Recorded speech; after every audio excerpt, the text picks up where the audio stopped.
प्रिया अपने माता पिता की इकलौती बेटी थी। एक समय की बात है, एक प्रिया नाम की लड़की अपने माता पिता के साथ रहती थी। वह अपने माता पिता की इकलौती बेटी थी।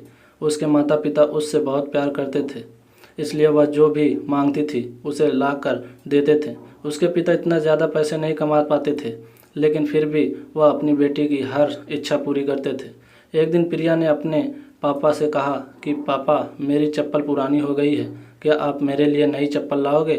पिता ने अगले दिन नई चप्पल लाने का वादा किया। पिता अगले दिन नई चप्पल लेकर आए। प्रिया नई चप्पल देख बहुत खुश हुई और चप्पल पहनकर पूरे दिन मोहल्ले में उछल कूद करती रही। शाम को वह घर आई और चप्पल उतार कर सो गई। अगली सुबह प्रिया वह चप्पल नहीं पहनती है और अपनी पुरानी चप्पल पहनकर खेलने चली जाती है। मम्मी से कहकर जाती है कि मम्मी, मुझे ये चप्पल पसंद नहीं है, मैं अपनी पुरानी चप्पल ही पहनूंगी। उसकी ये बात उसके पापा सुन लेते हैं। इतने में प्रिया बाहर खेलने भाग जाती है। प्रिया के पिता उसके पीछे गए और उसे अपने पास बुलाकर कहा कि बेटा, अगर तुम्हें नई चप्पल नहीं पहननी थी तो तुमने क्यों मंगवाई, और तुमने उसे कल पूरे दिन पहन कर रखा। अब हम उसे वापस दुकानदार को भी नहीं दे सकते हैं।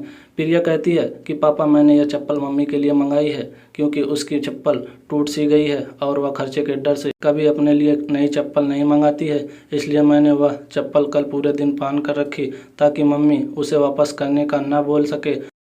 अपनी बेटी की ये बात सुनकर पापा बहुत गर्व महसूस करते हैं और दरवाजे पर खड़ी मम्मी भी बेटी की बात सुन रही थी।